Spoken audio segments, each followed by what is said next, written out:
Hi everybody, Hi, I'm Dan, and I'm Nicole. and we're going to do another Q&A session this time.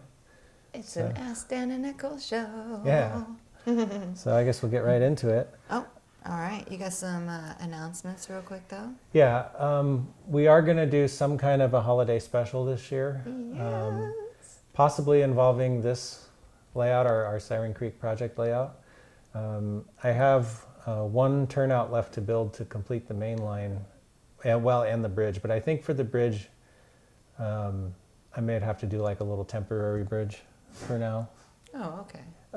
and then we'll do the real bridge later. Oh, okay. I'm just thinking, it's already the middle of November, so Right. yeah, or actually toward the end of November, so Right. getting it done by Christmas probably not going to happen. But that's I would like to at least get the main line running. I think that would be cool. That would So, be nice, yeah. Yeah. And then is this what we're going to put on one of the silver tables with a blanket or whatever so that, it can be in here? Because usually our holiday special is with the tree and it has a whole, thing for the Right. layout and everything. Well, we did. Yeah, I know we did the floor layout. Right. I was hoping to maybe somehow do something with this one. But where would we put it? I don't know. I hadn't thought that far ahead. Oh. I see. So, well, we'll see. We may or may not have this on the. We'll see. I love trains everywhere. You guys know trains everywhere is awesome. Yeah. But this would not make a great centerpiece to our Christmas dinner table. No, it wouldn't. So we do need to find an actual spot for it. Yeah. Well, we'll think on that one. We'll think on that one. Yeah, maybe So. we can clear, the top of one of the silver serving tables and, put down some cushionings and then put it over that or something. I don't know. Yeah, maybe. We'll think about it. Well, We'll because think there's about wires in there, though, right? it. They don't hang down. They're Oh, all that's good. they're all zip tied and Because the tacked. edges would be on the thing, I think. Yeah. So we're getting sidetracked, sorry. Yeah, But yes, anyway. that would be very cool. I would like it there, but we do need to find a spot for it because it's too big. I mean, you can't have a plate here. No. I love you. Yeah. All right. All right. So and- anyway, the other announcement is the first consist build engine is finally done. Yes. Conrail 6283. So I was really happy about that. As we're taping this, all I have left to do to it is basically program it. So Right. it's, but as far as the actual build goes, it's finished. So pretty happy with that. That is very cool. Been a long time, but anyway. And so there's how many engines, though? I mean, Well, one was already built when I started, and there's 5, so this is 2 down now, and okay, so there'll be 3 to go. 3 to go. Yeah. Okay. So And will you be filming yourself doing those as well? Or? Yes. Yeah, okay. Yes. Cool. yeah, I plan to Will do there that. be different changes to those, or will it be the same things that you're doing overall to each one, or? They're all similar. The remaining 3 are a little more involved because they weren't.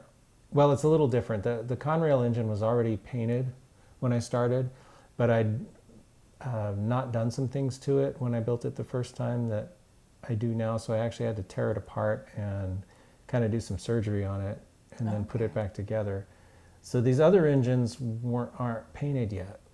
Okay. So it's a little different. It's like I'm building them from the get-go the way I From want them. ground zero. Right. Okay. So it's a little bit different. Some of the things are the same. Some are different. Okay. So Good to know. All then right. anyway.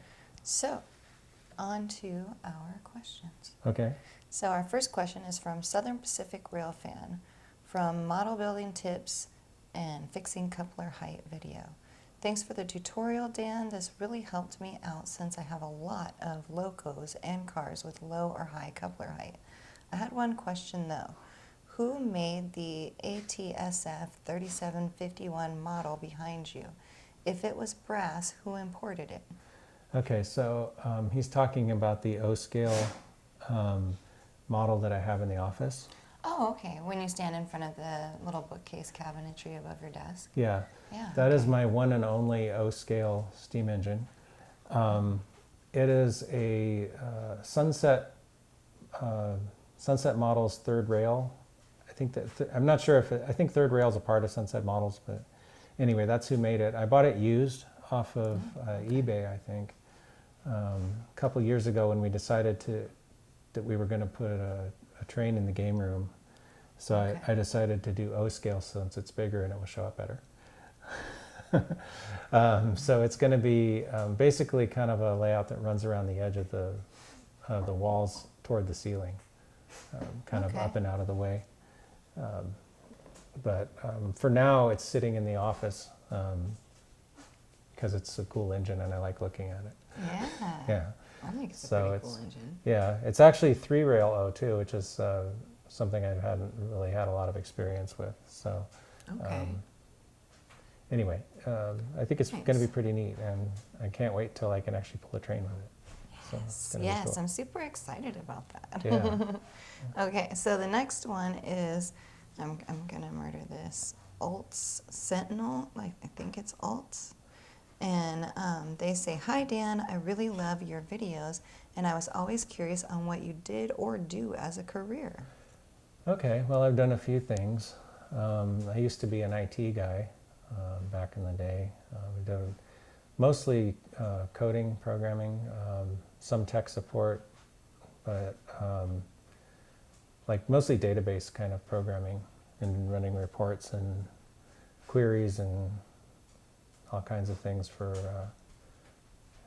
that job. And then after that, I had my own little thing going for a while. I used to make 3D computer models for Oh, right, you told me about yeah, that. which was sort of an art-related thing. For there's a whole community of people who make art using 3D computer models. It's kind of like what movies do with CGI, but on a much lower budget level.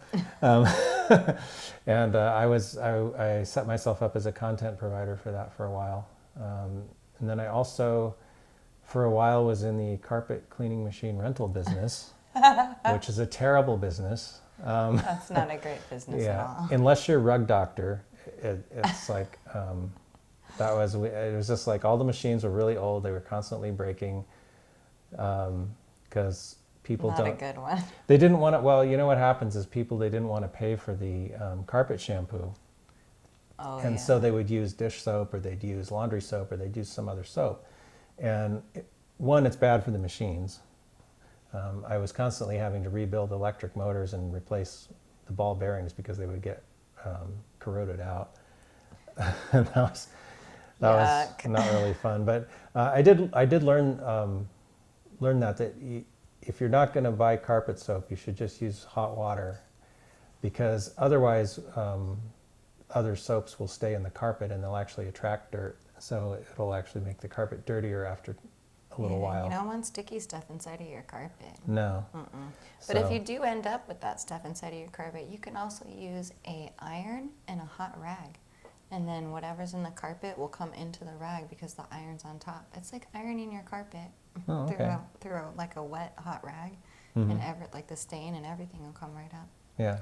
Yeah, there's lots of tricks out there, so you know. And then, yeah, that's Okay, and so then next one? You No, ready? I was Oh, no. I was still going with that one. That's right. What other jobs have you done? Well, I'm also an artist, and I do a lot of kitties. I'm so shocked right now because wouldn't like the first one be the band? I mean, you didn't even talk Oh, about that's the true. I band. was in a band for a while. Yeah, I suddenly. You didn't even talk about the band. Well, we didn't make a lot of money, so that was, I don't know if you could call it a Okay, but it was still your job. It was though, something, whether yes. you were making money or Yeah, that not. was back in the early '90s. I was in a band, and I'm so shocked. yeah, I and then of didn't course say there's the YouTube channel. that. The YouTube channel, yeah. Yeah, And art, yes. And we art. do a lot of art. yeah, We used to do a lot of conventions before everything shut down, so. yeah. We did Nicole, and in fact, that's where we met. Was at a sci-fi fantasy con, and the COVID's kind of killed that, but they're starting to come back. Yeah. So we are hoping that eventually They we'll are. be able to do that again. They're starting to come back, and that's good. It just, some of us still have to wait because it has to be really safe versus just regular safe. So still, even though it's starting to come back, some of us got to be just a little bit safer still. Yeah. But that is like one of my favorite art pieces still is the Raven piece that I got when we met. Mm-hmm. Yeah, I love it. Oh, kitty. Hi, kitty. Well, Jumpy you can't kitty. see him, but one of the cats is on the table. I think he's trying to get a bug that he sees or something. I'm not sure. You know what's funny is I noticed that they really, here he there he comes. is. They really look at the atmosphere in the air and they'll just attack like the dust particles in the air. And so maybe people think like, oh my gosh, that cat is attacking nothing, but really they're attacking these little dust particles that are floating through the air. I watched Benny stare at him one day just like for quite a bit of time, and he was doing this so you could tell he was following the dust particles. Yeah. It's very odd. They, So is that all of your jobs that you've yes, done? that's all. Okay. The cats, by the way, even though this is plywood and not very soft, they all think this is a great cat bed. They do. So. See how he's right in the water area? Yeah. He's like, this spot is for me. Yeah. Now what are you doing? Cat bomb. So then the next question, we'll move on to Stephen Hudson. Says, what would be the technique for painting a brass model? Okay, well that's kind of a question that's a lot to answer in one little Q&A session, but a couple of people have asked about this engine, which is a little Shea, HO scale Shea. I'm just gonna hold it. And I've had in mind to paint that, so I was thinking maybe next year I'll do a little video or two on painting that one and how I would do it in different, probably for a freelanced logging railroad or something. I don't know if this, I'm not sure if this Shea, I'm not sure if this Shea follows a particular There is kitty number 2. prototype or not. Yeah, we're being photobombed by cats. Being But- inundated by the furs. Anyway, that's something that would be easier to show rather than talk about. But so I'll save that for a video. So you're just talking about how you're going to talk about it later? Yeah, I mean, I think basically, This is so cool. You have to. Are you going to put in an up close of this so that people can Yeah, see it better? I'll put a Nice. closer shot. So Yeah, that's really cool. anyway, Okay, so you'll talk about that in its own video. yeah, I'll do another. Okay. I'll do a video on doing that. Oh, and the kitties are back. All right, well, we seem to have center attention kitties right now. Just in time. All right. CSX68 Orion says, from the consist build part 13 on to the next one, then I wonder which one that will be. Okay, so the next consist build engine is most likely going to be the Cotton Belt B30-7, Okay. which is the one and only General Electric engine in the lineup that I photographed. So, when I originally started doing the series, I'd been watching some, once in a while I watched one of those car building shows on, I forget what, it was Motor Trend TV or something, I don't Right. remember what station it, but anyway, a lot of those shows will have like 2 or 3 cars going at once, and they'll show one for a while, then they'll switch to another one and show that one. And I kind of had the idea to do that with the consist build, and I tried to do that at the beginning, but it just got to be too difficult because I'm just one guy and I don't have a production team. Right. Yeah. That's So a lot. it got to be too hard. So I said, eventually I decided, I'm going to just focus on one engine at a time now. Although when it gets, That would have been the cat. the cat's attacking the window. Anyway, but yeah, Perfect so timing, you guys. Perfect timing as usual. yeah. So I had to switch up what I was doing a little bit, just for practical reasons. But there's another kitty. And okay. And anyway, so yeah, Oh, I'm sorry. This is cracking me up. it is. You guys are so funny. Haven't been in here all day. Didn't care about being in here. But now that we're in here, they're like, hello. Hi. Hello. All right. So answer that sufficiently. On to the next question. I'm sorry. Yeah. I'm getting a little distracted by the kitties. Yeah, I know. Okay, so Clayton S. says, from Fixing Wheel Gauge, great video, lots of useful information. The wrench that you used, do you have the size of the wrench? Thank you. Yeah, okay, so what he was talking about is there's a little black-handled wrench.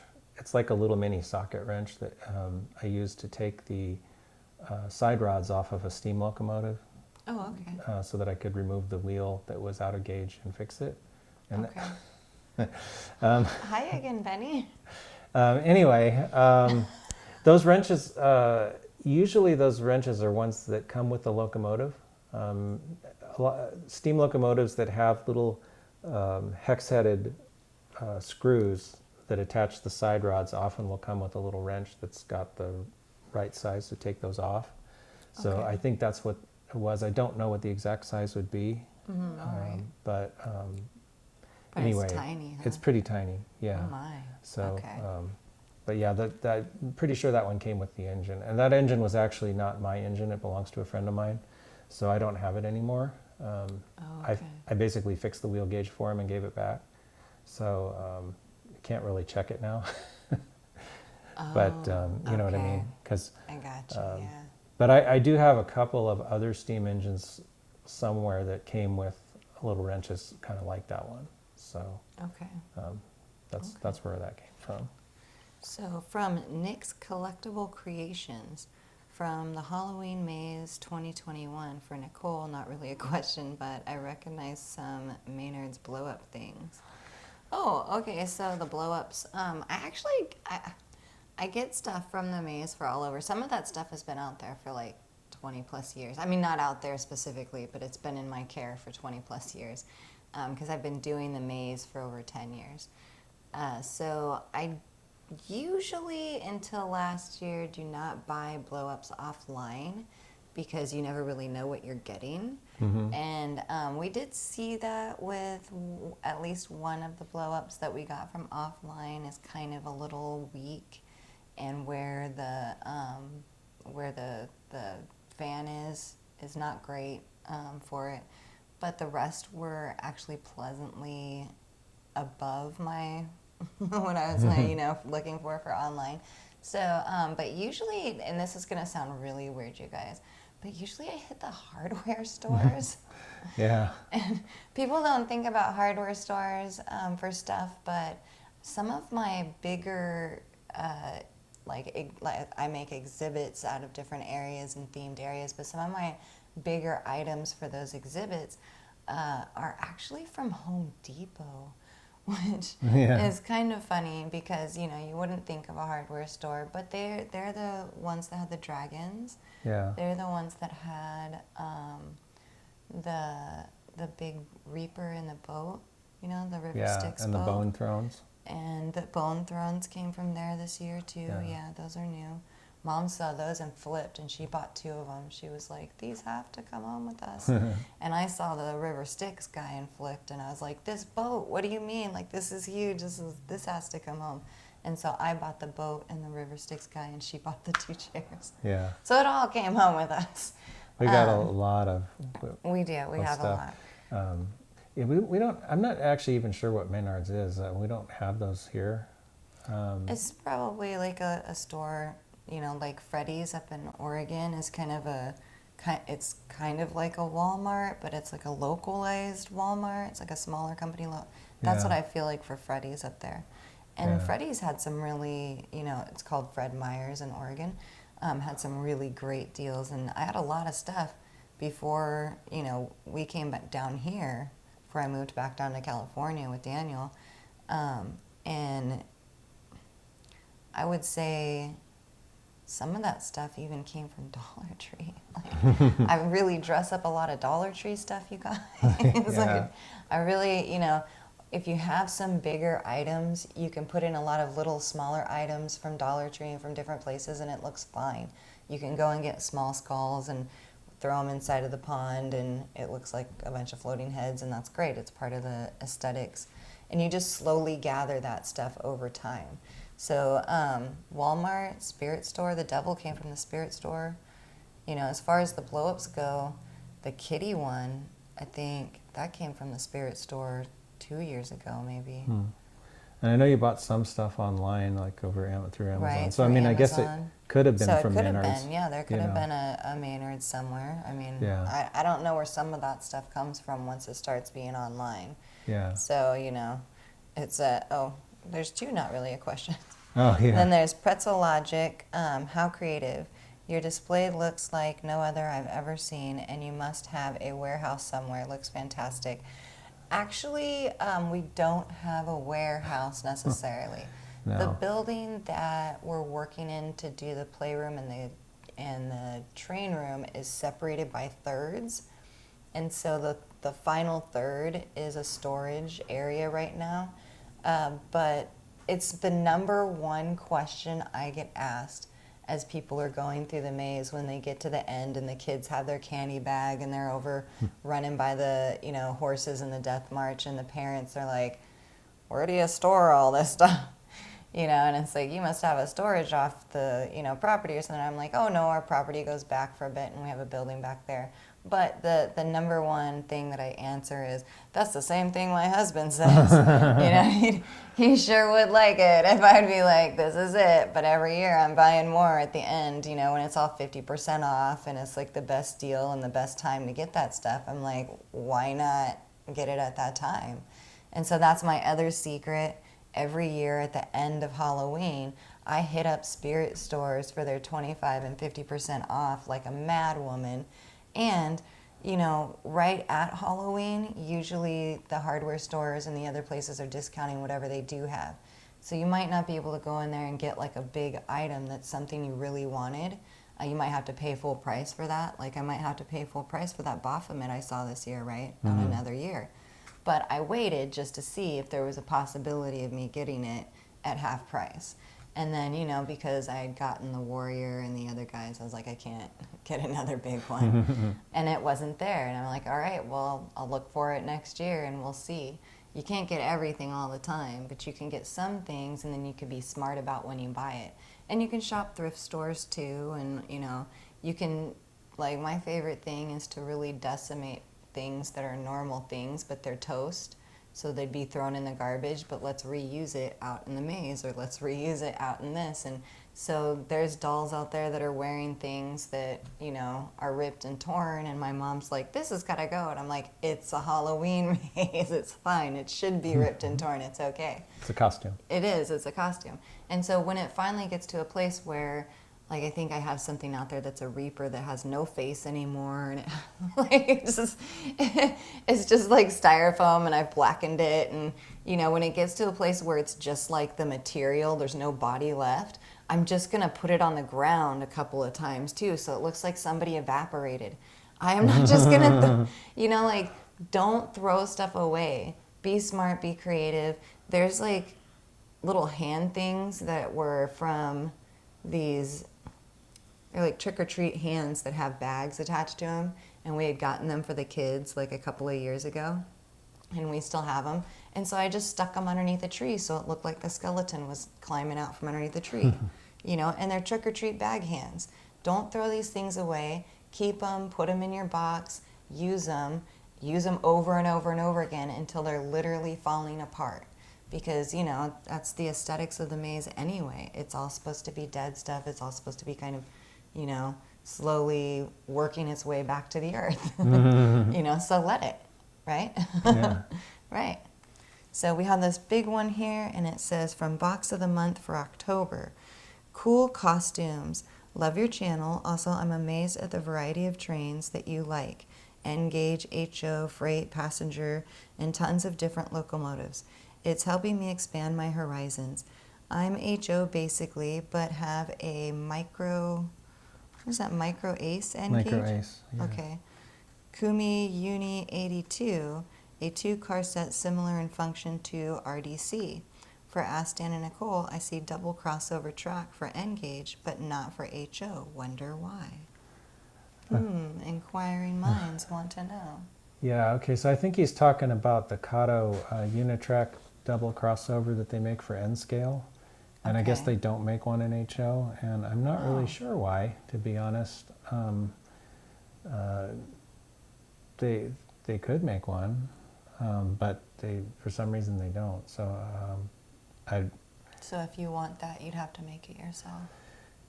yeah, you know, Unitrack is really nice for, I like it for temporary setups myself. Some people actually build layouts with it, but you are kind of limited to what they produce. Right. there are ways to finagle it and mix it with other kinds of track if you want to do something like that. But like putting the track close enough together. yeah, you'd have to come up with if you wanted to connect a piece of unitrack to a different kind of track, you'd have to make sure you had the right kind of joiners and adjust the height, because the unitrack has the roadbed under it, and like a lot of the normal commercial track doesn't. So you'd have to put it on something, Okay. So if you wanted to, do something beyond what they actually manufacture, you have to work at it a little bit. So yeah, you'd either have to make your own, or you'd have to use a different kind of track for that or something. I think there are, I can't remember if there are any commercially available double crossovers in HO. If they are, they're probably really expensive. Because it's like four turnouts and a crossing all together, so it makes like an X. Okay. So the train can go this way or this way from one track to another track. But yeah, those tend to be kind of expensive. If they maybe If it's, they do exist. yeah, maybe they don't do it because they think it would be cost prohibitive or something. Who knows? I don't know. Kato's logic behind what they're making and not making, but That's a good guess, though. yeah, it could be something like that. But I know that it probably would be pretty nice piece of track if they did make it. So Right. but Look, he tuckered himself out. he tired himself. Yeah. All that video bombing. Yeah, just passed out. Yeah. So Funny. anyway, this is a really nice N-scale cat bed. Yeah, eventually we're going to have to move this into an area where the cats can't get to it. There's still nothing on it yet that they can really hurt, but I still think if we get a table that's this size, we could put it over there yeah. Okay. and just make a permanent home for it. That would be nice. That it could stay there, because we don't want to keep it inside of the RV and not be able to use it. Oh when no, we're that's here. true. It would be nice because a lot of times we're going to be home. So Yeah. and probably I'm going to have to come up with some kind of cover for it too, so I can. Yeah, so this doesn't happen. Yeah, much as they love it, once it gets scenery and stuff on it, I don't want them sitting on it. Oh my gosh, could you imagine how much scenery would get eaten by Yeah. just this one alone? Yeah, he was trying to eat the little foam thing on the lapel mic earlier. He tries to eat everything.